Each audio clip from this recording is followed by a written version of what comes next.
She fixed cars, just regular, everyday cars, for 20 years, until they showed up.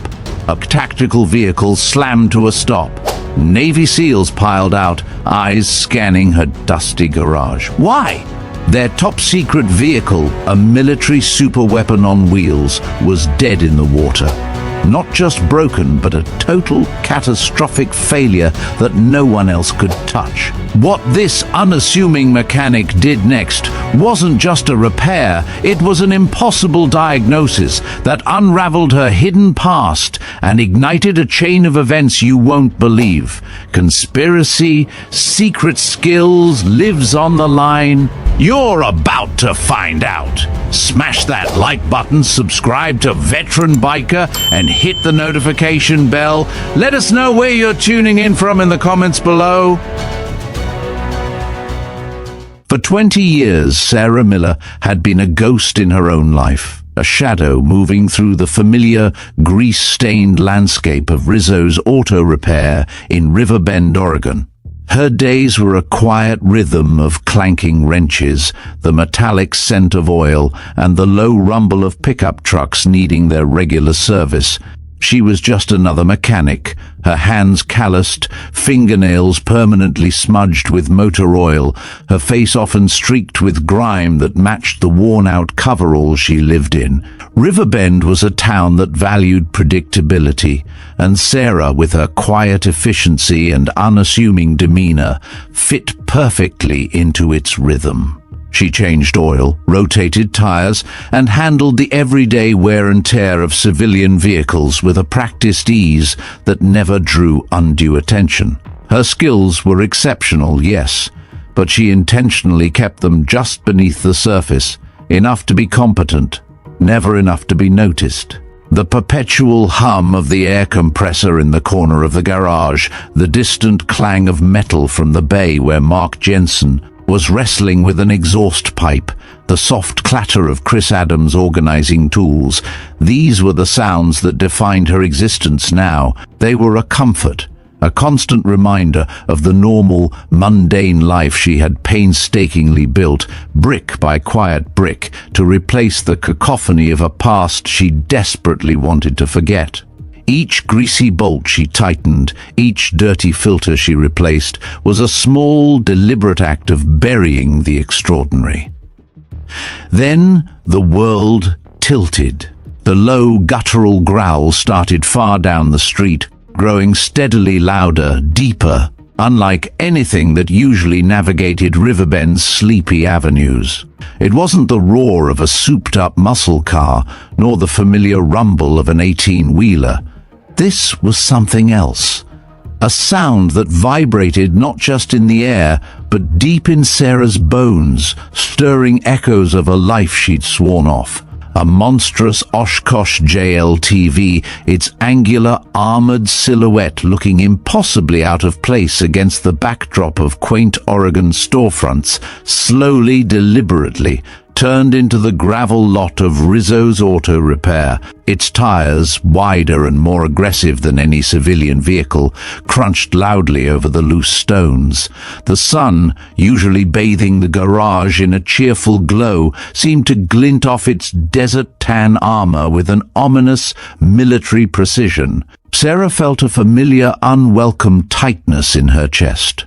This wasn't a standard military vehicle, the kind that might occasionally pass through for a quick civilian repair under an emergency contract. This was a light tactical vehicle, the latest generation, purpose-built for the most challenging environments.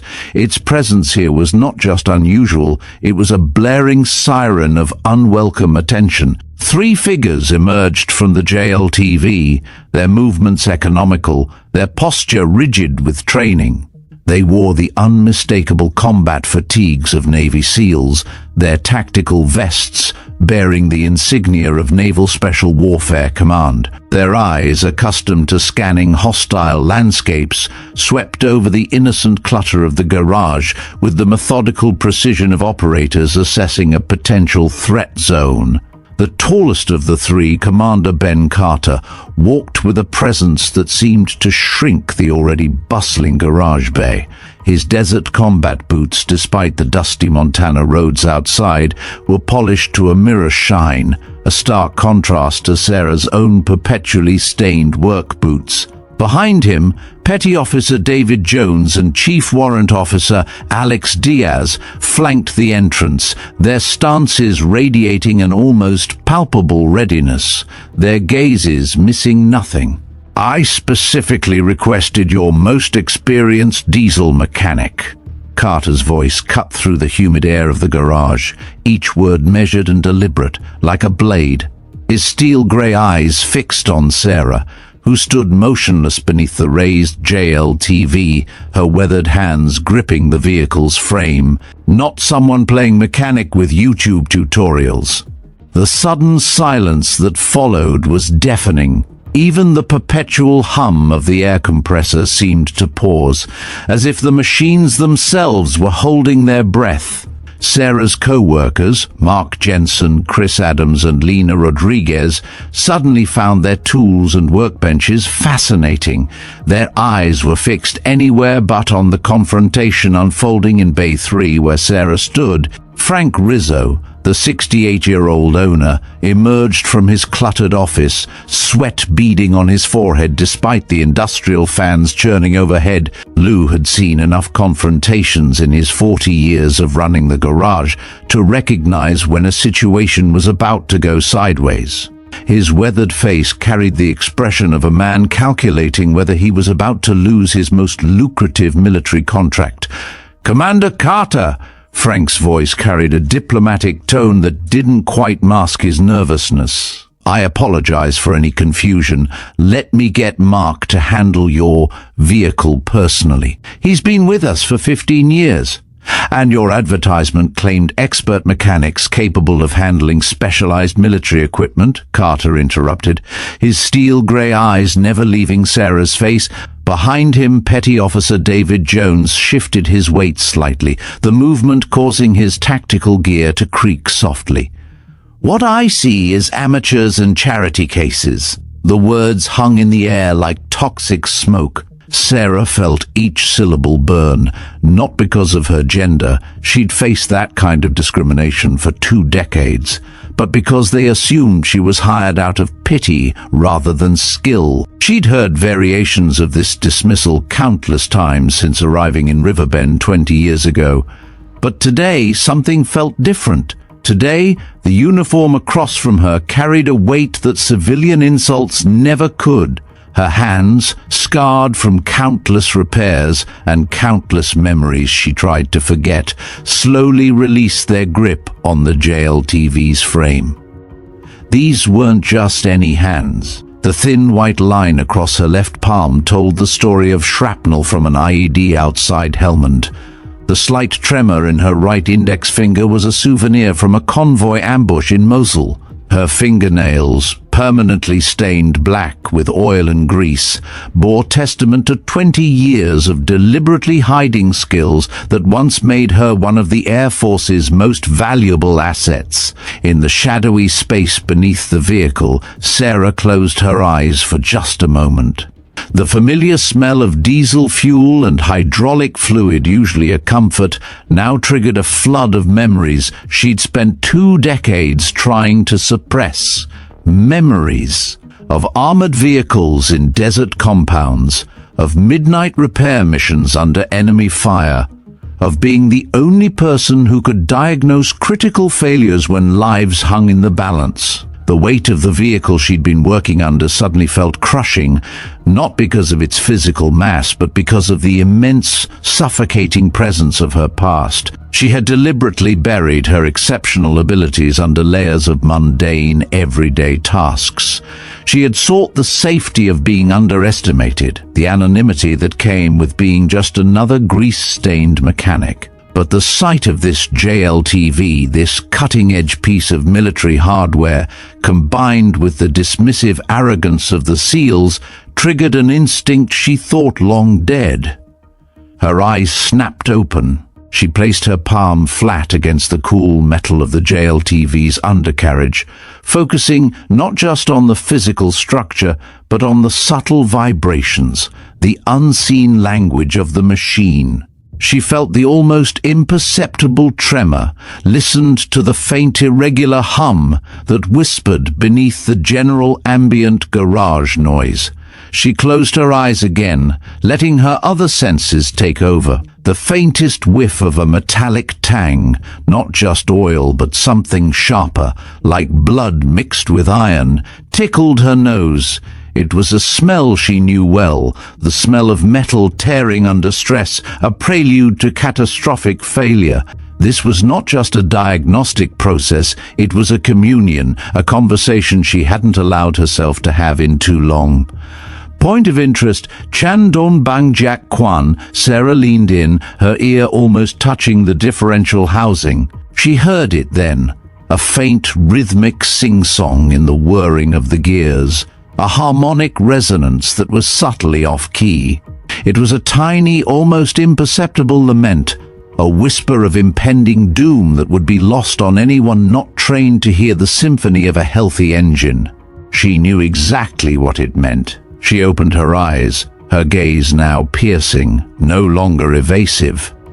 "The differential housing has stress fractures," Sarah said quietly, her voice barely audible above the garage's ambient noise. She hadn't meant to speak at all, but the sight of the damage she'd discovered, the silent cry of the machine, had overridden 20 years of practiced invisibility. The garage fell completely silent. Mark Jensen paused mid-reach for his socket set. Lena Rodriguez's hand froze on her clipboard. Chris Adams stopped pretending to organize his toolbox. Even Frank Rizzo's nervous shuffling came to a halt. Sarah had never volunteered technical information to military personnel. For 20 years she'd been content to remain invisible, to let others take credit for complex diagnoses, to accept the safety of being underestimated. But something about seeing precision military equipment suffering from neglect triggered instincts she'd buried deep. Chief Warrant Officer Alex Diaz stepped forward, his expression skeptical. "Stress fractures? That vehicle passed its last inspection 2 weeks ago." "The microfractures are hairline," Sarah continued, sliding out from under the JLTV with fluid movements that spoke of decades working in cramped spaces. Her voice gained a quiet steel edge as she stood, wiping a streak of oil from her forehead. "They're not visible unless you know exactly where to look and what stress patterns to identify, but they'll propagate under load, especially in desert environments with temperature extremes." Carter's eyebrows drew together slightly. That level of diagnostic precision wasn't something you learned from changing oil on pickup trucks. The terminology alone suggested familiarity with military specifications that shouldn't exist in a small-town garage. She Googled that, Petty Officer David Jones said with a dismissive laugh that echoed off the metal walls. "Anyone can memorize technical jargon these days." "Then let anyone fix it," Sarah replied, meeting Carter's penetrating stare directly for the first time. Her voice was calm, almost dangerously so. "But when your team is stranded in hostile territory because the differential failed, remember you had the chance to prevent it." The challenge in her voice surprised everyone, including herself. For 20 years, Sarah Miller had been the invisible woman, the mechanic who fixed things quietly and went home to an empty apartment with nothing but a six-pack and old war movies for company. She'd learned that survival in small-town Oregon meant blending in, keeping her head down, and never, ever revealing the extent of her capabilities. Frank Rizzo stepped forward quickly, fear radiating from every pore. Military contracts kept his garage afloat, and he couldn't afford to offend elite Navy SEALs over the pride of one employee, no matter how skilled she might be. "Sarah, return to your station." Frank's voice was firm but not angry. He understood desperation. It was the same desperation that had driven him to hire a drifter 20 years ago, when she'd shown up with nothing but a worn duffel bag and hands that could make any engine purr. "Commander Carter," Frank continued, "I'll have Mark conduct a full inspection." "The hairline fractures are already compromising structural integrity," Sarah interrupted, her voice growing stronger with each word. Her gaze was locked on Carter, unyielding. "You've got maybe 6 hours of operation before catastrophic failure. Your choice." As if summoned by her words, the JLTV's differential emitted a subtle whining sound, barely audible but unmistakable to anyone who understood the language of failing machinery. Mark Jensen whistled low under his breath. He'd heard that sound before, always followed by expensive towing bills and even more expensive repairs. Carter studied Sarah's face with the intensity of someone trained to read people's intentions in life-or-death situations. 20 years of special operations had taught him to recognize expertise, and nothing about this woman's bearing suggested amateur guesswork. Her posture, her terminology, her absolute confidence in her diagnosis, it all pointed to knowledge that couldn't be faked. "And you can fix it?" Carter asked, his tone neutral but his attention completely focused. "I can fix it," Sarah replied simply. "The question is whether you trust someone who's been dismissed as a charity case, or whether you want to risk your mission on wounded pride." The standoff stretched for 30 seconds that felt like an hour. Sarah could feel the weight of every stare, every held breath, every assumption about what she was capable of achieving. Behind Carter, Petty Officer David Jones and Chief Warrant Officer Alex Diaz exchanged glances that spoke of men reconsidering their initial assessment. Finally, Carter nodded slowly. "Show me." As Sarah reached for her tools, professional-grade instruments that cost more than most vehicles in the parking lot, she felt the familiar mixture of relief and terror that came with stepping back into the light. For 20 years she'd hidden her expertise to avoid the questions that came with competence.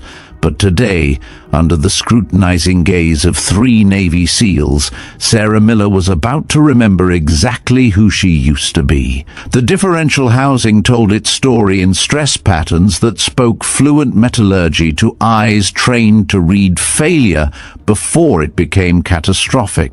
Sarah's hands moved with the precision of someone who diagnosed similar problems under circumstances where mistakes meant casualties, not just inconvenience.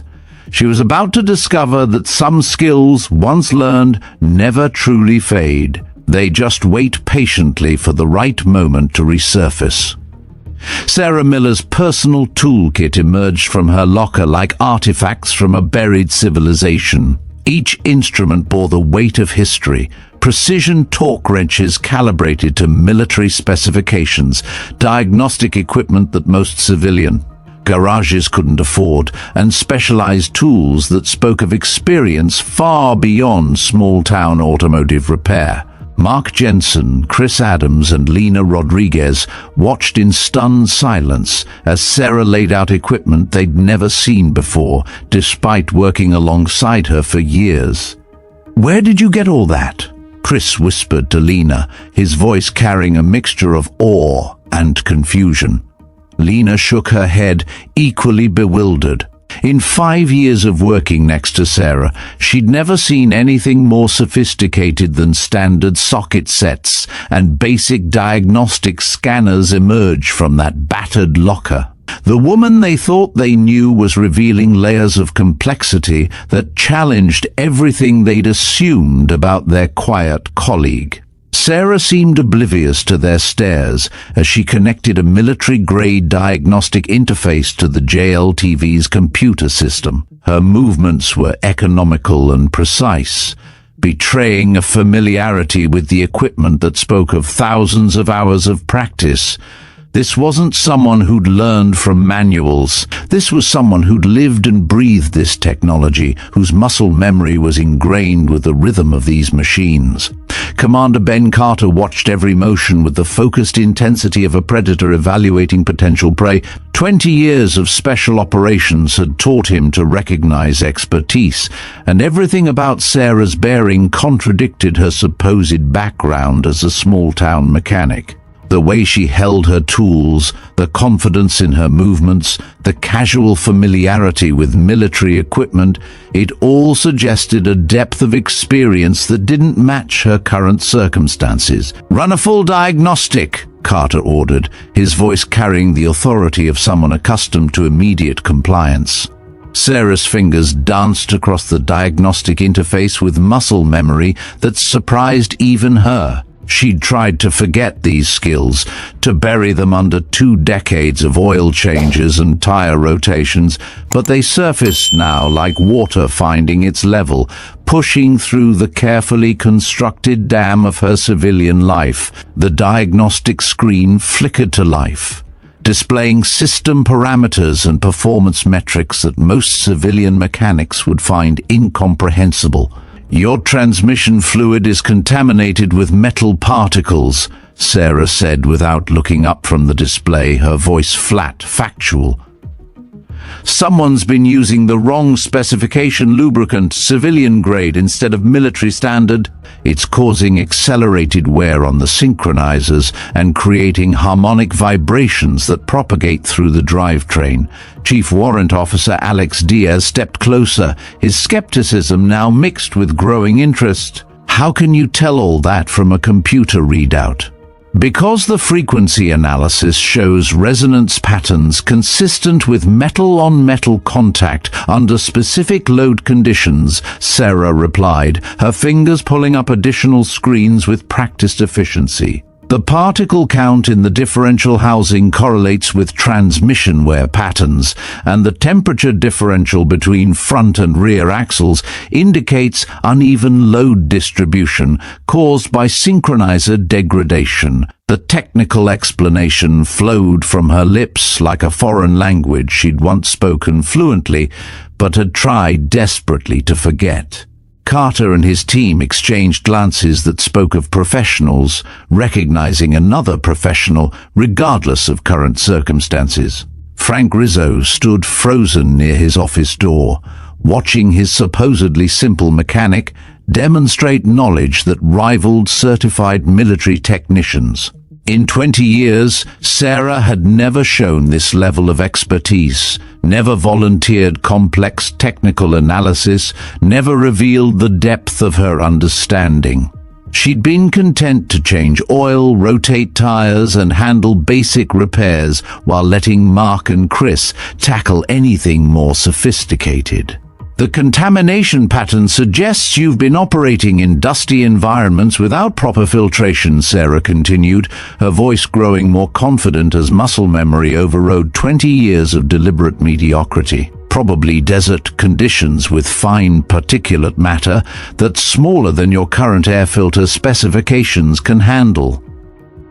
Petty Officer David Jones's eyebrows rose slightly. They had just returned from training exercises in Arizona, information that wasn't publicly available and certainly wasn't something a small-town mechanic should know.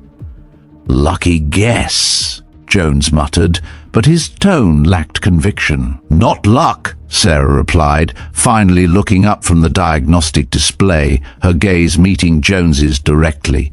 "Experience.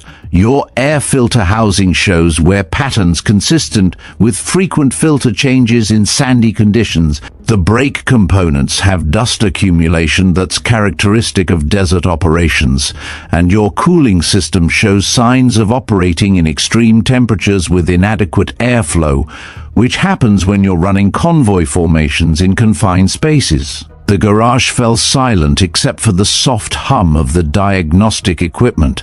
Sarah's analysis had moved beyond mechanical expertise into operational intelligence, details about how and where the vehicle had been used that shouldn't be accessible to civilian contractors. Mark Jensen found his voice first. "Sarah, how do you know all this stuff? I mean, where did you learn? YouTube?" Sarah interrupted quickly. "YouTube?" But her eyes betrayed her. For just a moment, Carter caught a flash of something in her expression, pain perhaps, or the immense weight of secrets carried too long. "YouTube doesn't teach operational analysis," Carter said quietly, his voice carrying new respect mixed with growing suspicion. What you just described requires first-hand knowledge of military vehicle operations under combat conditions. Sarah's hands stilled on the diagnostic interface. She'd revealed too much, allowed 20 years of careful anonymity to crumble in 20 minutes of professional pride. The curse of expertise was that it demanded recognition, even when recognition was the last thing you wanted. "I read a lot," Sarah said weakly, the same defense she'd used countless times over the years. "Reading doesn't give you the ability to diagnose operational wear patterns by sight," Chief Warrant Officer Alex Diaz observed, his voice firm. "That comes from experience, real experience."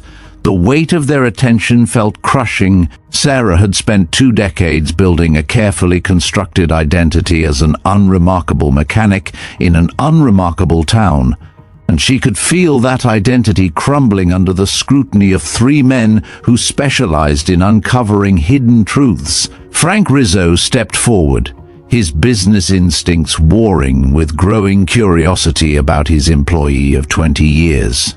"Sarah, if you've got this kind of knowledge, why haven't you ever—" "Because sometimes knowing too much is dangerous," Sarah interrupted, her voice carrying an edge that made everyone in the garage take notice. "Sometimes it's safer to be underestimated than to be noticed." The statement hung in the air like a confession.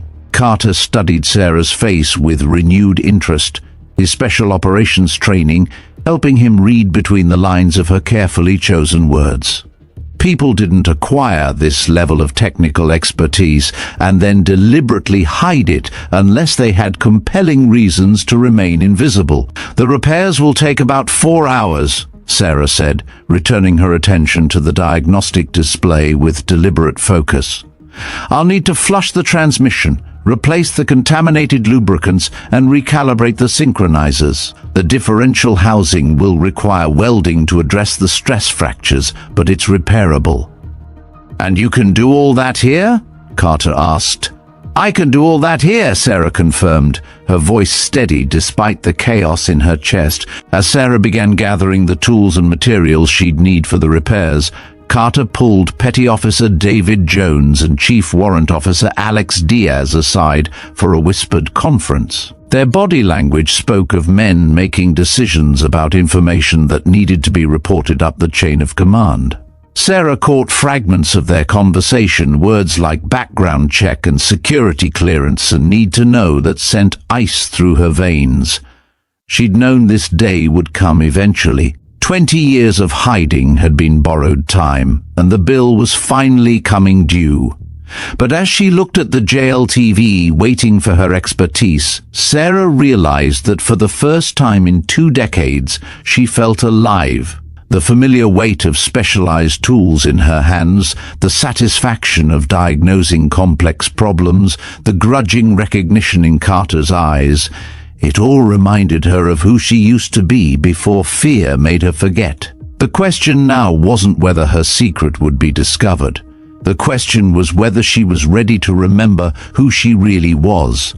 The atmosphere in Rizzo's auto repair had shifted like weather before a storm. Word of the morning's confrontation spread through Riverbend's tight-knit community with the speed that only small-town gossip could achieve. By lunch, half the town knew that Navy SEALs had visited the garage, and by dinner, speculation about Sarah Miller had reached a fever pitch at the Old Mill Cafe in the Cascade Inn. Sarah arrived early the next morning, as she had every day for 20 years, but found the garage buzzing with an energy that made her stomach clench. The easy camaraderie she'd built with her co-workers over 2 decades felt strained, replaced by sideways glances and hushed conversations that died abruptly when she entered the room. "Morning, Sarah," Mark Jensen called out, but his usual friendly tone carried an undercurrent of uncertainty. He'd spent the previous evening trying to reconcile the woman he'd worked beside for 15 years with the technical expert who diagnosed military equipment with surgical precision. Chris Adams nodded from behind the parts counter, his greeting more cautious than usual. Only Lena Rodriguez offered her customary warm smile, though even she seemed to be studying Sarah with new eyes, as if trying to see past 2 decades of carefully constructed ordinariness. Frank Rizzo emerged from his office carrying a steaming cup of coffee and wearing the expression of a man who'd spent a sleepless night wrestling with questions he'd never thought to ask. His weathered face showed the strain of 20 years of assumptions suddenly proven wrong. "Sarah, we need to talk," Frank said, his voice carrying a gravity that made everyone in the garage pause their morning routines. Her heart sank. The private conversation she'd been dreading was finally here. She followed Frank into his cramped office, noting how he carefully closed the door behind them, something he'd never done in 20 years of employment discussions. The office felt smaller than usual, crowded with yellowed invoices, faded automotive calendars, and the accumulated paperwork of 4 decades in business. Frank settled behind his desk with a heavy sigh, studying Sarah as if seeing her for the first time. "Yesterday changed things, Sarah," Frank began, his voice careful and measured. "That display with the military vehicle. It's got people talking, asking questions I don't know how to answer." "What kind of questions?" Sarah asked, though she already knew the nature of the inquiries that had been flooding Frank's phone since the SEALs left.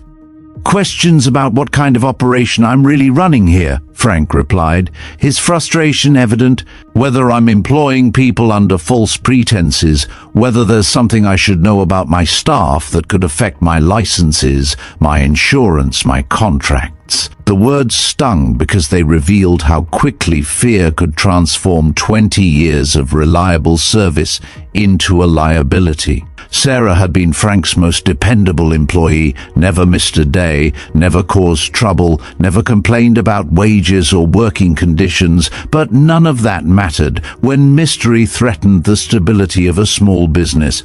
"I've never lied on any employment documents," Sarah said quietly. "I've never misrepresented my qualifications or my background. I do the work you ask me to do, and I do it well. That's just it." Frank's voice carried a note of bewilderment. "You do it too well. Yesterday proved you've been capable of handling our most complex repairs for 20 years, but you've been content changing oil and rotating tires. That doesn't make sense. Unless—" He paused, searching for diplomatic words to express his growing suspicions. "Unless what, Frank? Unless you're hiding from something.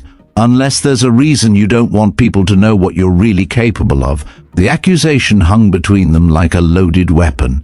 Sarah felt the familiar weight of secrets pressing down on her shoulders, the exhausting burden of maintaining a fiction that had defined her adult life. "Everyone has a past, Frank. Mine is complicated, but it's not criminal. I've never been arrested, never been charged with anything illegal. I pay my taxes, do my job, and mind my own business." "But—" Frank pressed, sensing there was more to the story. Sarah sighed, knowing that a partial truth was better than continued deception. "I used to work on military vehicles before I came to Riverbend. It didn't end well, and I came here for a fresh start." "What kind of military work?" "The kind that required security clearances and non-disclosure agreements, the kind that taught me more about advanced automotive systems than I ever wanted to know."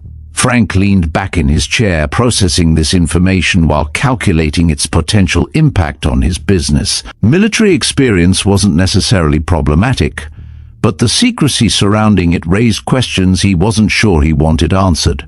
"Why didn't you tell me this when I hired you?" "Because 20 years ago you needed someone who could fix cars, and I needed someone who wouldn't ask questions about where I learned to fix them. It was a mutually beneficial arrangement." Before Frank could respond, the garage bay doors chimed with the arrival of another vehicle. Through the office window, Sarah saw a black SUV with government plates pulling into the parking lot. 2 men in dark suits emerged, their movements precise and professional in a way that made her blood run cold. "Federal agents," she realized with a sinking heart. Frank followed her gaze and cursed under his breath. "Sarah, "What the hell did you get my garage involved in?" "I don't know," she replied honestly, though she suspected Carter and his team had made inquiries that had triggered official interest in her background. The taller of the two men approached the office with the confident stride of someone accustomed to cooperation. Sarah could see his credentials wallet already in his hand, and she knew her carefully constructed anonymity was about to crumble completely. "Mr. Rizzo," the agent's voice carried the authority of federal law enforcement. "I'm Agent Jessica Davis with the Naval Criminal Investigative Service. This is Agent Leo Thompson. We'd like to speak with one of your employees about yesterday's incident." Frank's face went pale. In 40 years of running an automotive business, he'd never had federal agents on his property. The implications for his reputation, his contracts, and his livelihood were staggering. "Which employee?" Frank asked, though his glance toward Sarah made the answer obvious. "Sarah Miller. We understand she recently worked on a military vehicle under unusual circumstances. The next hour unfolded like a slow-motion catastrophe. The agents were polite but thorough, asking questions about Sarah's qualifications, her diagnostic methods, her knowledge of military specifications, and her background prior to arriving in Riverbend. Sarah answered carefully, providing facts while revealing as little as possible about her former life. "Ms. Miller," Agent Jessica Davis said finally, consulting his tablet, "our preliminary investigation suggests you possess expertise that's inconsistent with your current employment history.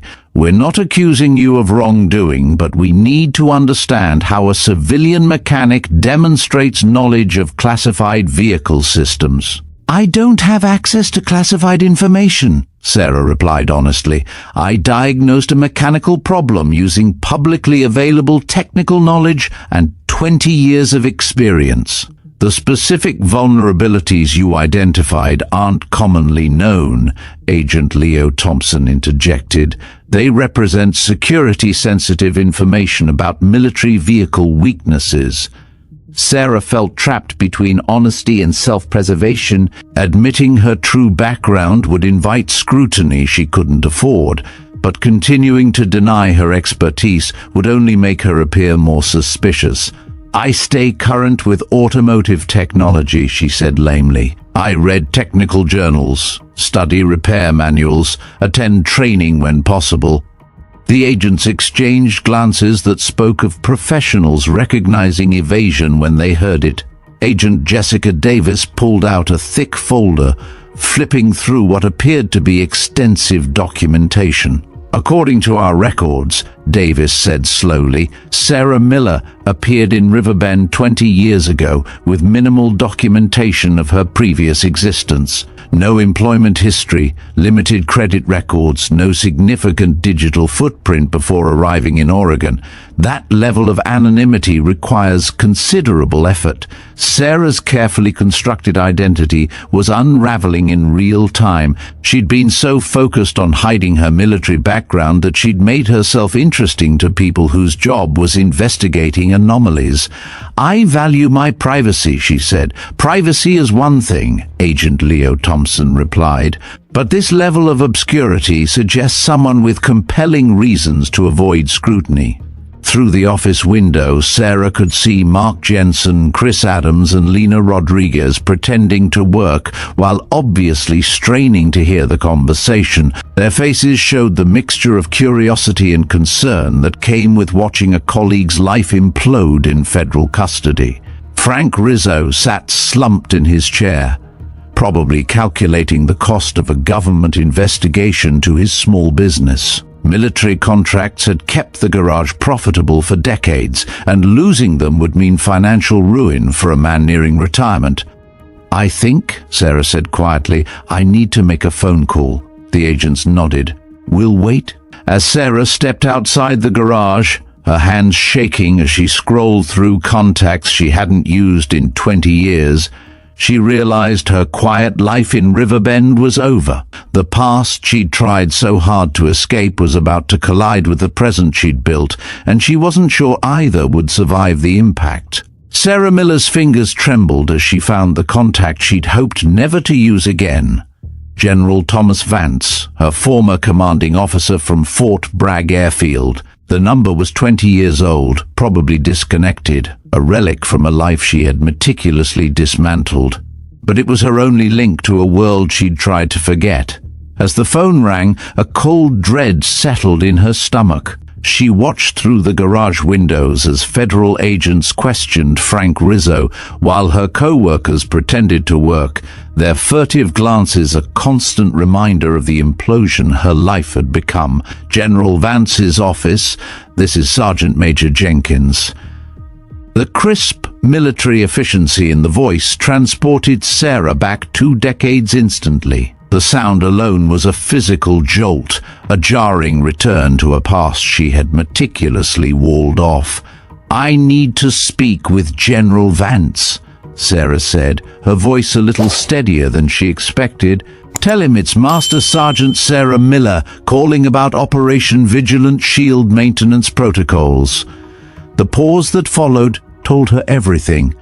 Those weren't random words. They were a coded identification, a fragment of a forgotten language that only someone with legitimate access, someone from that world, would know. After 20 years, she was gambling that her former CO would remember both the code and the woman who'd served under his command.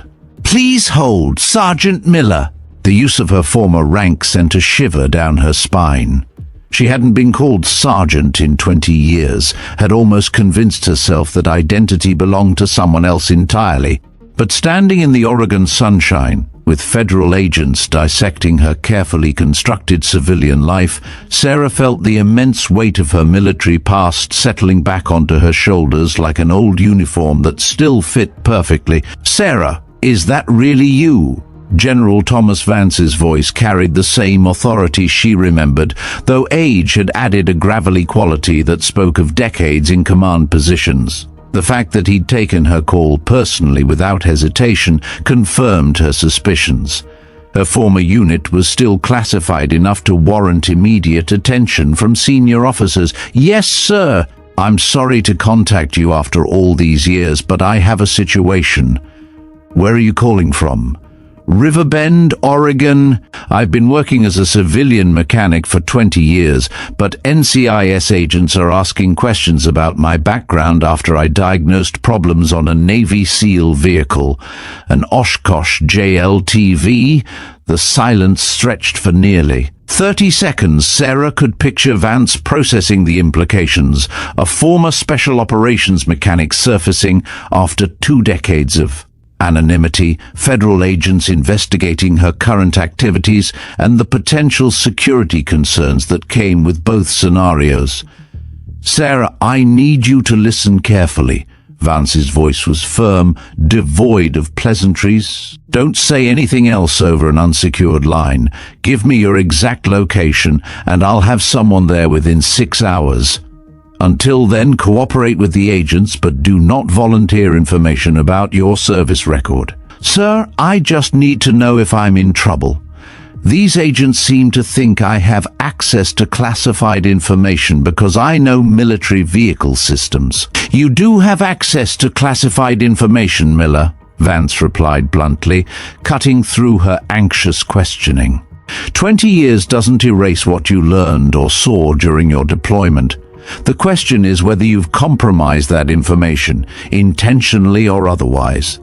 The words hit Sarah like a physical blow. She'd spent 2 decades trying to forget her military service, deliberately avoiding anything that might connect her to her former life, but the knowledge remained embedded in her mind like shrapnel that couldn't be safely removed. "I haven't compromised anything, sir.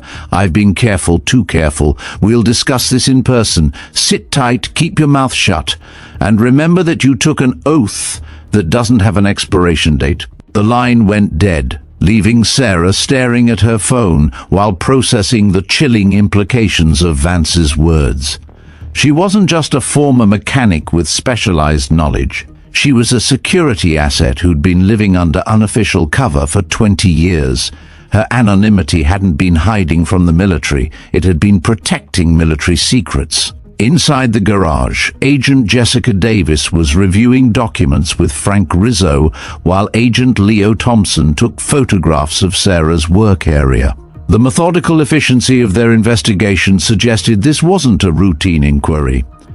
They were building a comprehensive file on someone they considered a potential security risk. Sarah walked back into the garage with as much composure as she could muster.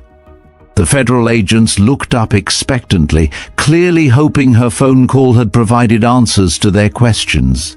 "I've contacted someone who can help clarify my background," Sarah said carefully. "They should be here this afternoon." "Who did you contact?" Davis asked. "My former commanding officer. He'll be able to verify my service record and explain any questions about my qualifications." The agents exchanged glances that spoke of professionals recognizing a significant development. Military involvement elevated the situation beyond a simple background check. It suggested security clearances, classified operations, and the kind of complications that required careful handling. "What branch of service?" Thompson asked. "Air Force. I was stationed at Fort Bragg Airfield in Germany with deployments to various locations in the Middle East." Frank Rizzo's jaw dropped in 20 years. Sarah had never mentioned military service, let alone overseas deployments. The woman he'd known as a quiet, unremarkable mechanic was revealing layers of complexity that challenged everything he thought he knew about her. "What was your specialty?" Davis pressed. "Heavy equipment maintenance and repair. I worked on everything from transport vehicles to specialized equipment used in forward operating bases." It was the truth, though heavily edited. Sarah had indeed been a heavy equipment specialist, but her actual role had involved maintaining vehicles and equipment for classified special operations missions. She'd been one of only 12 people in the Air Force qualified to service certain experimental systems, and her security clearance had been high enough to require polygraph examinations every 6 months. Mark Jensen stepped closer, his curiosity overcoming his caution. "Sarah, why didn't you ever mention you were a veteran? We've had military contracts for years. Your experience would have been invaluable." "Because sometimes the past is better left buried," Sarah replied, her voice carrying a weight that made everyone in the garage pause. "Some experiences change you in ways that make civilian life complicated." Lena Rodriguez recognized the tone immediately. Her brother had returned from Afghanistan with the same careful way of speaking about his service, the same reluctance to discuss experiences that had shaped him in fundamental ways. She'd learned not to press for details that might open wounds still healing decades later. The garage door chimed again, and Sarah's heart sank as she saw Commander Ben Carter entering with his 2 teammates. The Navy SEALs had returned, probably drawn by reports of federal investigators asking questions about yesterday's incident. Carter nodded to Davis and Thompson with the professional courtesy of one government employee acknowledging others. "I understand you're investigating yesterday's diagnostic work." "Commander Carter," Davis replied, "we're trying to understand how a civilian contractor demonstrated knowledge of classified vehicle vulnerabilities." Carter studied Sarah with renewed interest, his special operations training helping him read the subtle changes in her demeanor. Yesterday she'd been defensive and evasive. Today she carried herself with the bearing of someone who'd made peace with inevitable exposure. "What did you find?" Carter asked. "Ms. Miller claims to be a former Air Force mechanic with overseas deployment experience," Thompson said. "She's contacted her former commanding officer to verify her service record." Carter's eyebrows rose slightly. Military service would explain Sarah's technical expertise, but it also raised new questions about why she'd hidden her background and what kind of classified knowledge she might possess. "What unit?" Carter asked Sarah directly. 823rd Expeditionary Maintenance Squadron, Sarah replied, knowing that Carter would recognize the designation as Special Operations Support. Carter's expression shifted completely. The 823rd was legendary within special operations communities, a unit responsible for maintaining equipment that officially didn't exist, for missions that never happened. Personnel from that unit didn't become small-town mechanics by accident.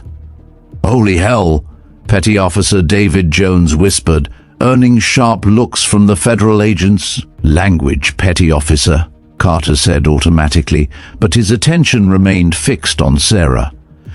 "Ms. Miller, I think we need to have a much longer conversation." As the garage filled with military personnel and federal investigators, Sarah realized that her 20-year exile was officially over. The question now wasn't whether her secret would be exposed.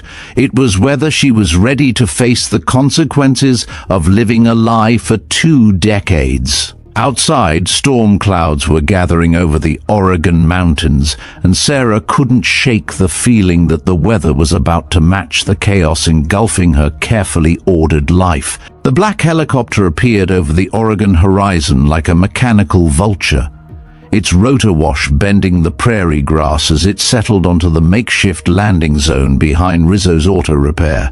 Sarah watched through the garage windows as 3 figures emerged from the aircraft, 2 in military dress uniforms and 1 in civilian clothes that screamed federal authority. General Thomas Vance looked older than Sarah remembered, his hair now silver and his face bearing the weathered lines of a career spent managing classified operations. But his bearing remained unmistakably military, straight-backed, alert, and radiating the kind of presence that made civilians instinctively defer to his authority. Beside him walked a woman Sarah didn't recognize, tall, sharp-eyed, wearing the kind of expensive suit that suggested Washington origins. The third figure made Sarah's blood run cold. Colonel Joanna Vance, her former team leader and the woman who taught her everything about maintaining equipment that officially didn't exist. "Jesus Christ, Sarah," Joanna said as she entered the garage, her voice carrying 20 years of accumulated frustration. "When you disappeared, you really disappeared. Do you have any idea how many people have been looking for you?" "I wasn't hiding from the military," Sarah replied carefully, aware that every word was being recorded by multiple agencies. "I was trying to build a civilian life." General Thomas Vance surveyed the garage with the practiced eye of someone evaluating operational security. His gaze lingered on the federal agents, the Navy SEALs, and the civilian mechanics who were witnessing the systematic destruction of Sarah's carefully constructed anonymity. "We need somewhere private to talk," Vance said to Frank Rizzo. "And we need everyone without appropriate clearances to leave the immediate area." Frank Rizzo's face went pale. "This is my business, General. I can't just—" "Yes, you can." The woman in the expensive suit interrupted, producing credentials that made Frank's objections die in his throat. "Director Evelyn Hayes, Defense Security Service. This facility is now under temporary federal oversight pending resolution of security concerns." Mark Jensen, Chris Adams, and Lena Rodriguez were escorted to the far end of the garage while the federal agents, Navy SEALs, and Sarah's former colleagues gathered around her workstation. The casual atmosphere of a small-town auto shop had transformed into something resembling a classified briefing room. "Sarah," General Thomas Vance began, his voice carrying the weight of official authority, "I need you to understand the gravity of this situation. Your former unit has been the subject of ongoing security reviews for the past 5 years. 3 former members have been investigated for potential breaches of classified information." "I haven't breached anything," Sarah said quickly, her voice tight with defensiveness. "I've been changing oil and rotating tires for 20 years. I haven't had contact with anyone from my former unit. Haven't discussed my service record. Haven't—" "You diagnosed classified vulnerabilities in military equipment using knowledge that should have been compartmentalized," Director Evelyn Hayes interrupted, her tone sharp That constitutes a potential security breach, regardless of your intentions. Colonel Joanna Vance stepped forward, her expression mixing professional concern with personal disappointment. Sarah, the 823rd, wasn't just any maintenance unit. We serviced equipment for operations that are still classified. The knowledge in your head could compromise ongoing missions if it fell into the wrong hands. It hasn't fallen into anyone's hands, Sarah protested, her voice rising slightly. I've spent 20 years deliberately avoiding anything connected to my military service. Until yesterday, Agent Jessica Davis observed, when you demonstrated expertise that revealed the full extent of your capabilities. Commander Ben Carter had been listening to the exchange with growing understanding. Special operations units operated in shadows, their personnel sworn to secrecy about missions and equipment that couldn't be acknowledged officially. Sarah's background explained not just her technical expertise but her desperate need for anonymity. What exactly did she work on? Carter asked Vance directly. Classified, Vance replied automatically, then reconsidered. But given your clearance level and current investigation, I can tell you that Sergeant Miller was part of a 12-person team responsible for maintaining experimental vehicles and equipment used in deep reconnaissance missions. Experimental how? Carter pressed. Joanna Vance glanced at Thomas Vance, who nodded slightly. Stealth modifications, advanced communication systems, weapons platforms that were being field-tested under combat conditions, the kind of equipment that couldn't be serviced through normal military channels. Sarah felt the weight of 20 years of secrets pressing down on her shoulders. She had tried so hard to forget those missions, midnight maintenance calls in forward operating bases, working on vehicles that would disappear into the desert, carrying special operations teams on missions she was never briefed about, troubleshooting systems that existed in classification levels above her security clearance. The work we did, Sarah said quietly, her voice tinged with a deep, lingering pain, it saved lives, American lives. That equipment we maintained allowed special operations teams to complete missions that conventional forces couldn't handle, and the knowledge required to maintain that equipment, Director Hayes added, remains classified at the highest levels, which is why your civilian employment represents a potential security risk. Frank Rizzo, who had been following the conversation with growing bewilderment, finally found his voice. Are you saying Sarah's been some kind of spy for 20 years? No, General Thomas Vance replied firmly. We're saying she's been a security asset living under unofficial cover, whether she realized it or not. Her technical knowledge makes her valuable to foreign intelligence services, and her anonymity has been protecting both her and national security interests. The implications hit Sarah like a physical blow. She hadn't been hiding from her past. She'd been protecting it. Her carefully constructed civilian identity hadn't been cowardice. It had been an extension of her military service, keeping classified knowledge secure through isolation and anonymity. The helicopter outside, Carter observed, suggests this isn't a routine security review. It's not, Director Hayes confirmed. 3 weeks ago, we intercepted communications indicating that foreign intelligence services are actively seeking former members of Sarah's unit. Someone is trying to recruit personnel with knowledge of classified systems. Which is why, Joanna Vance added, her voice hardening, we've been conducting security reviews of all former 823rd personnel. Some have been relocated, others have been brought back into active service, and a few have simply vanished. The garage fell silent except for the distant hum of the helicopter's cooling engines. Sarah realized that her exposure wasn't just about yesterday's diagnostic work. It was about survival in a world where knowledge of classified systems made her a target for enemies she'd hoped never to face again. What happens now? Sarah asked, though she dreaded the answer. Now, General Thomas Vance said, his gaze unwavering. "We figure out how to keep you alive while deciding whether your security clearance can be reactivated or whether you represent too great a risk to remain in civilian life." Carter studied Sarah with new respect and growing concern. Yesterday he dismissed her as an incompetent mechanic. Today he was looking at a former Special Operations Support Specialist whose knowledge was valuable enough to attract foreign intelligence attention and dangerous enough to require federal protection. "The question," Director Hayes said, addressing the room, "is whether Sarah Miller, the civilian mechanic, can continue to exist, or whether Master Sergeant Miller needs to be officially recalled to active duty for her own protection." As thunder rumbled over the Oregon mountains and the first drops of rain began spattering against the garage windows, Sarah realized that her 20-year exile was ending not with vindication, but with the terrifying prospect of being drawn back into a world she'd fought so hard to escape. The rain drummed against the garage roof like automatic weapons fire, triggering memories Sarah Miller had spent 2 decades trying to suppress.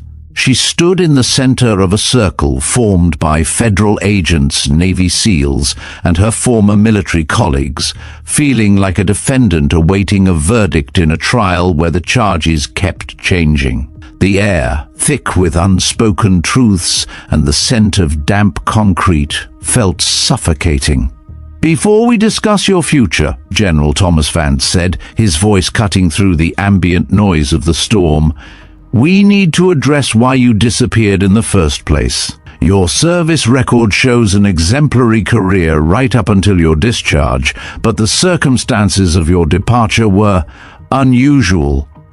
Sarah's hands clenched into fists at her sides, her knuckles white against her oil-stained skin. She'd known this moment would come eventually, the day she'd have to explain why Master Sergeant Sarah Miller had vanished into the civilian world without a trace, abandoning a military career that had defined her identity for over a decade. The truth was a raw wound, barely scabbed over by years of denial. "There was an incident," Sarah said quietly, her voice barely audible above the drumming rain, the words heavy with a buried grief. "During my final deployment, equipment failure led to casualties, and there were questions about whether proper maintenance protocols had been followed." "What kind of questions?" Director Evelyn Hayes asked, though her tone suggested she already knew the answer, merely prompting Sarah to speak the unspoken.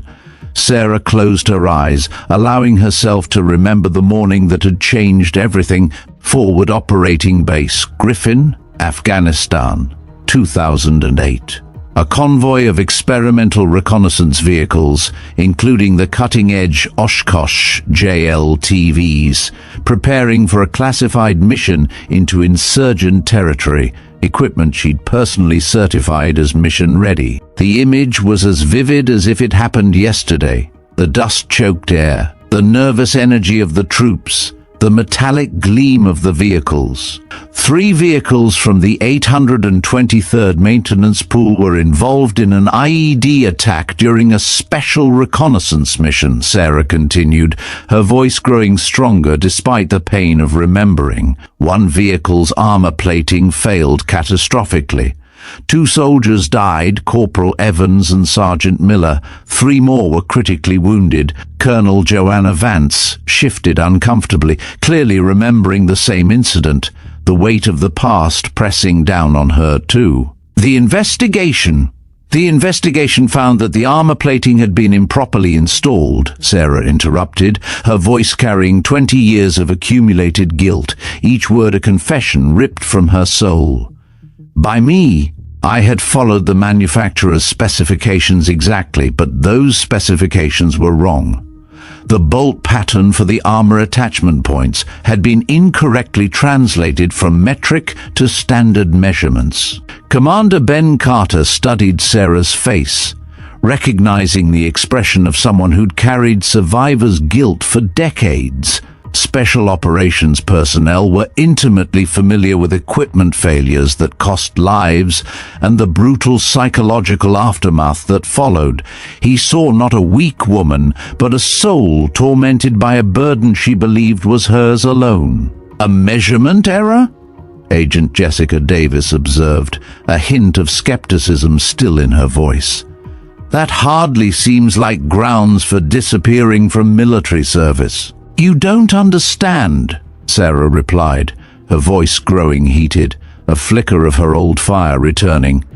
Those soldiers died because I trusted specifications that I should have questioned. I had the expertise to recognize the potential failure point, but I followed orders instead of using my judgment.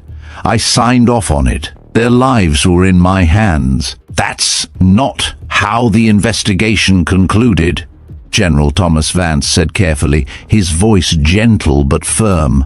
The Board of Inquiry found that the manufacturer had provided faulty specifications to multiple units. You were specifically cleared of any wrongdoing. Officially, yes, Sarah agreed, a bitter edge to her voice. But clearing my record didn't bring back Corporal Evans or Sergeant Miller. It didn't undo the fact that I personally signed off on equipment that failed when those men needed it most. The garage fell silent except for the steady rhythm of rain against the metal roofing. Sarah's colleagues, both military and civilian, were beginning to understand why she'd chosen 20 years of anonymity over the recognition her skills deserved. Frank Rizzo, who had been listening with growing comprehension, finally spoke up, his voice tinged with sadness. So, you came here to punish yourself. 20 years of working below your abilities because you blamed yourself for something that wasn't your fault. I came here to disappear, Sarah corrected, her gaze unwavering, to make sure my arrogance could never cost lives again. And instead, Director Evelyn Hayes observed, her voice devoid of judgment, "You've been protecting classified knowledge through self-imposed exile.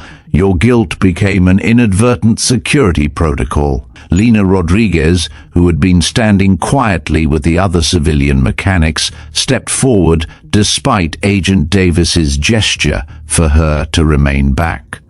"Sarah, I lost my brother in Afghanistan. IED attack. Equipment failure. Same kind of tragedy you're describing." Sarah looked up, meeting Lena's eyes for the first time since the revelations had begun. For years, Lena had carried her own silent grief. For years, I blamed his mechanic, his unit commander, everyone who'd touched his vehicle before that final patrol. Lena continued, her voice soft but steady. But eventually I realized that blame was just another way of avoiding the real truth, that war kills good people. And sometimes there's no one to blame except the circumstances we can't control. It's different when you're responsible, Sarah whispered, her voice cracking. No, it's not, Lena interrupted firmly. Responsibility means doing your best with the information you have. It doesn't mean being omniscient. It doesn't mean being perfect. Commander Ben Carter had been studying Sarah throughout this exchange, his special operations experience helping him recognize the psychological profile of someone carrying operational guilt. "How many lives did your maintenance work save?" he asked suddenly, his voice cutting through the emotionally charged air. "What about your years with the 823rd? How many successful missions did the equipment you maintained support? How many soldiers came home because their vehicles and equipment functioned properly under combat conditions?" Sarah stared at him, clearly having never considered the question from that perspective.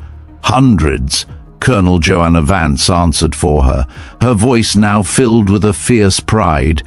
"Maybe thousands." Sarah's maintenance protocols were adopted as standard procedure across special operations units. Her innovations and field repair techniques are still being taught at military technical schools. "But 2 men died," Carter said bluntly, his gaze direct, "and hundreds lived. That's the mathematics of military service.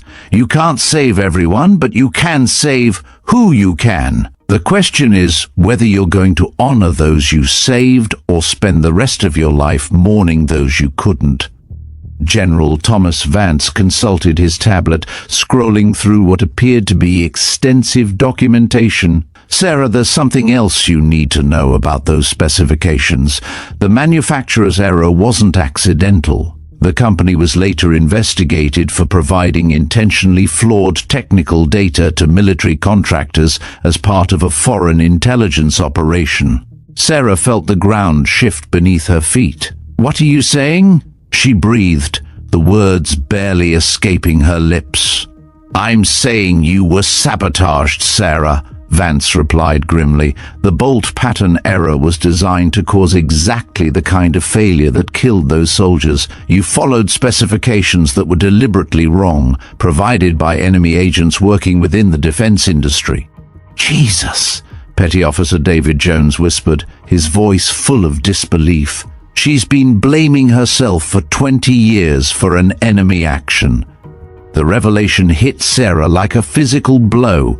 20 years of guilt, 20 years of self-imposed exile, 20 years of refusing to use her talents, all based on the assumption that her mistake had cost lives.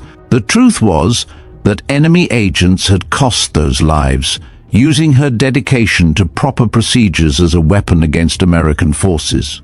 "The investigation was classified," Director Evelyn Hayes explained softly, seeing the raw pain on Sarah's face. "We couldn't reveal the sabotage without compromising ongoing counterintelligence operations. Your service record shows the facts we could share, but not the full truth." Sarah sank into a nearby chair, overwhelmed by the implications of what she had just learned. Her self-imposed punishment had been based on a lie, and her exile had been protecting secrets from enemies who'd already demonstrated their willingness to kill American soldiers through technical sabotage. The weight of her past didn't disappear, but its nature had fundamentally changed. It was no longer a personal failing, but a battle scar, a testament to a larger, unseen war. "What happens now?" she asked again, though this time the question carried a different weight. There was a tremor of hope, a nascent sense of possibility in her voice. "Ow," General Thomas Vance said, his voice imbued with a newfound authority that carried the promise of a future. "We discuss whether you're ready to stop hiding from a past that was never your fault and start using your skills to prevent future tragedies." The storm outside was beginning to pass, but Sarah could feel a different kind of tempest gathering within her, the exhilarating, terrifying prospect of reclaiming an identity she'd thought was lost forever. The storm outside was beginning to pass, but the tempest within Sarah Miller was just beginning to rage, a storm of exhilaration mixed with a terrifying, nascent hope. The thought of reclaiming an identity she'd thought was lost forever was both daunting and exhilarating. The quiet, guilt-ridden mechanic was gone, replaced by someone ready to face whatever consequences came with embracing her true self. "I need some air," Sarah said quietly, standing on unsteady legs, her voice hoarse from the emotional deluge. General Thomas Vance nodded, his gaze softening almost imperceptibly. "Take your time, Sarah. This is a lot to process." Sarah walked outside into the aftermath of the Oregon storm. The air was crisp and clean, washed by rain that had passed as quickly as it had arrived. Behind her, she could hear muffled conversations as various agencies, the DSS, the Navy, the Air Force, discussed her future.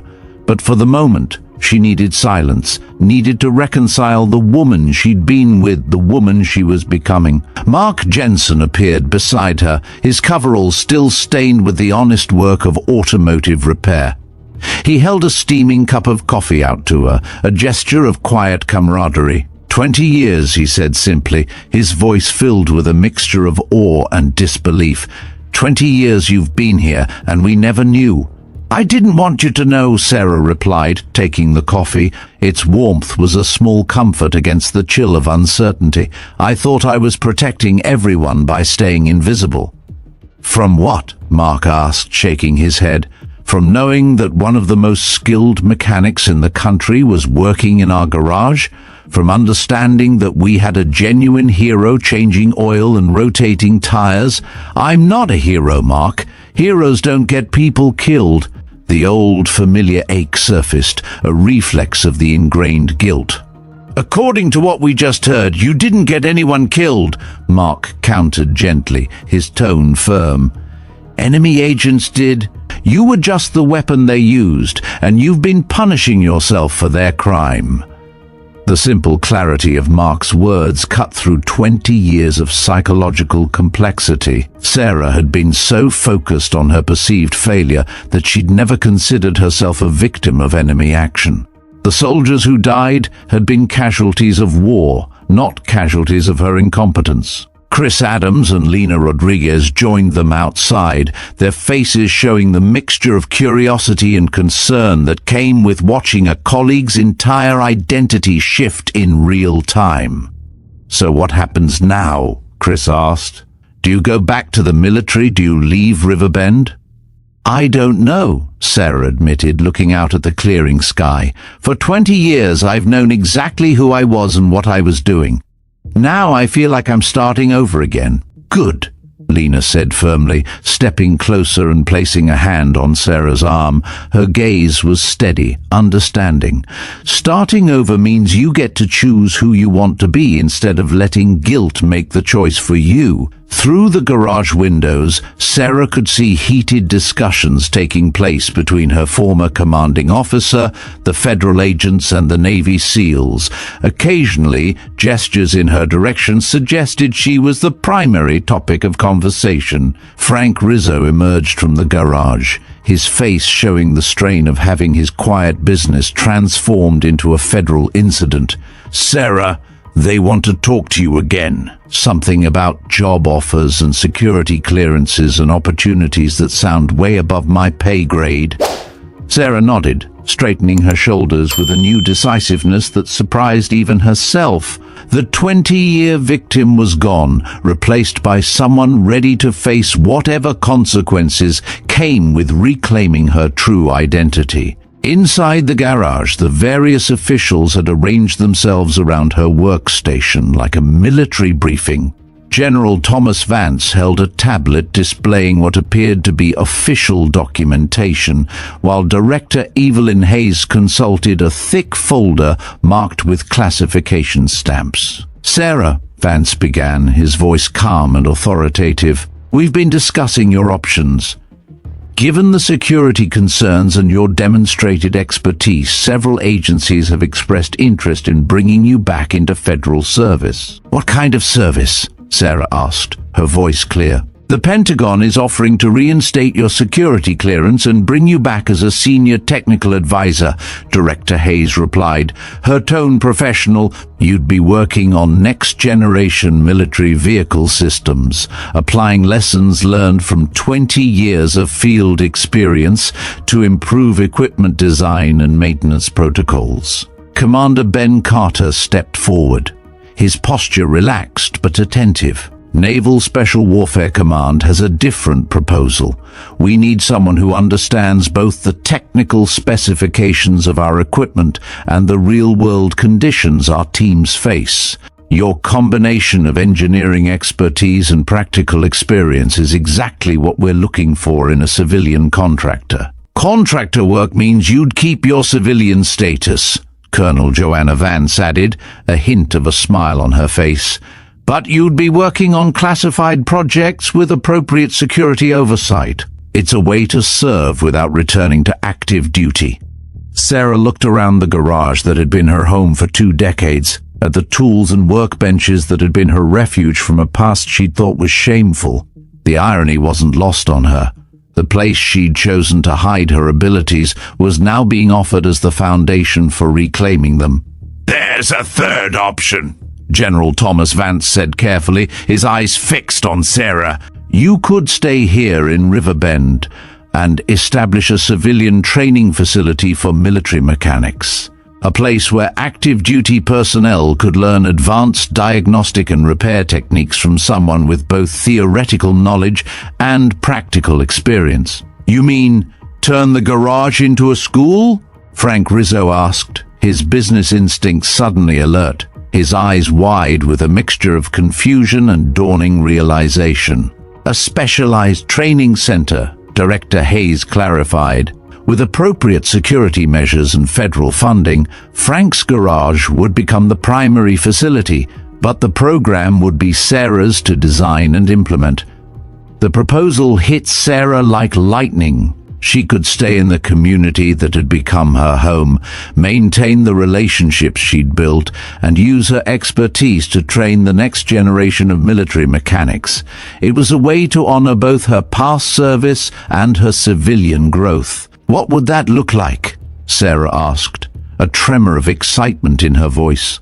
You design curriculum that combines advanced technical training with practical field experience, General Vance explained. Military mechanics would rotate through 6-month programs, learning from someone who's actually maintained equipment under combat conditions. Commander Ben Carter nodded approvingly. Special operations units desperately need mechanics who can think beyond textbook procedures, someone who can improvise solutions under pressure, who understands that equipment failure in the field isn't just an inconvenience. It's a life or death situation, and the security concerns would be managed through appropriate clearance levels for students and instructors, Director Hayes replied. The facility would be classified, but Sarah would be free to live and work in the community she's chosen. Sarah looked at Mark Jensen, Chris Adams, and Lena Rodriguez, who had been listening with growing excitement. What about my coworkers? They've been part of this garage longer than they've known me. They deserve consideration too. Actually, Colonel Joanna Vance said with a slight smile, a rare softening of her professional demeanor. We were hoping they'd consider becoming instructors as well. Military mechanics need to understand civilian perspectives on vehicle maintenance. The combination of military precision and civilian innovation could revolutionize how we approach field repairs. Frank Rizzo's eyes widened as he calculated the implications. You're talking about transforming my garage into a federal training facility? The contracts alone would secure your retirement and provide steady employment for everyone currently working here, Director Hayes confirmed. Plus expansion opportunities and the kind of prestige that comes with being the primary training facility for elite military mechanics. Sarah felt tears threatening as she contemplated the possibility. 20 years ago, she'd arrived in Riverbend, broken and seeking invisibility. Now she was being offered the chance to transform her exile into purpose, her guilt into service, and her hiding place into a beacon for others seeking to serve their country. I need to think about it, Sarah said, though her heart was already racing with possibilities, a sense of rightness settling over her. Of course, General Thomas Vance replied, but Sarah, don't take too long. The world needs people like you. People who understand that service isn't about perfection, it's about dedication to something larger than yourself. As the various officials began gathering their materials and discussing logistics, Sarah realized that her story wasn't ending. It was beginning again, with the wisdom that only comes from surviving your worst mistakes and discovering they weren't mistakes at all. 3 days later, Sarah Miller stood in the same garage bay, but the atmosphere had shifted profoundly. No longer a place of anonymity, Rizzo's auto repair buzzed with the energy of blueprints, federal contracts, and the promise of a transformed future. Pentagon officials, security specialists, and curriculum designers arrived swiftly, transforming Frank Rizzo's once quiet business into the Advanced Military Vehicle Training Center. Frank himself walked in a daze, clutching contracts that secured his retirement and his employees' futures. I still can't believe this, Mark Jensen murmured, studying his instructor certification requirements. 3 days ago, I worried about rent. Now I'm a federal teaching position. Lena Rodriguez and Chris Adams echoed his amazement. understanding the profound impact this center would have on future soldiers' lives. Sarah, now the director of technical training, embraced her role, a fusion of her military past and civilian wisdom. Her hands, once only familiar with simple repairs, now navigated the complexities of transforming an entire system. Commander Ben Carter soon introduced the first students, Chief Petty Officer Miguel Rodriguez and Petty Officer Nathan Williams, Navy SEALs eager to learn Sarah's unique approach to vehicle maintenance. Sarah's program aimed to bridge the gap between textbook procedures and real-world combat conditions, teaching mechanics to think critically and improvise under pressure. Her methods, which involved listening to the subtle language of the machines, were already being adopted by special operations units worldwide. The center quickly proved its worth. Mark Jensen reported graduates diagnosing field problems 30% faster than conventionally trained mechanics, with unprecedented repair success rates. Lena Rodriguez noted improved stress tolerance and decision-making among students, making them not just better mechanics, but better soldiers. Chris Adams expanded the program to include advanced communications training, including electromagnetic warfare resistance, showcasing the military's growing trust in Sarah's expertise. General Eleanor Vance, Air Force Deputy Chief of Staff for Logistics, arrived, expressing the Pentagon's surprise and satisfaction at the program's success. She proposed expanding Sarah's model to 3 additional bases, offering significant autonomy in curriculum design. Frank Rizzo, now the civilian administrator of a federal training facility, beamed with pride, touting Sarah's ability to balance military discipline with civilian adaptation. Sarah agreed to the expansion, emphasizing the vital role of community integration and civilian insights.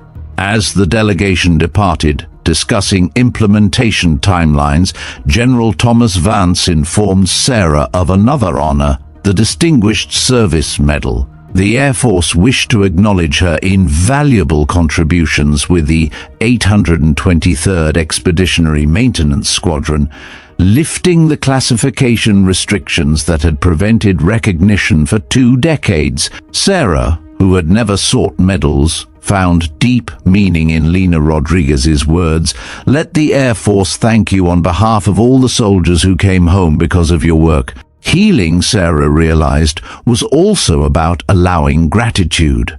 6 months later, the Advanced Military Vehicle Training Center had transformed Riverbend, Oregon. The once sleepy town now hummed with military energy, yet retained its warm community spirit.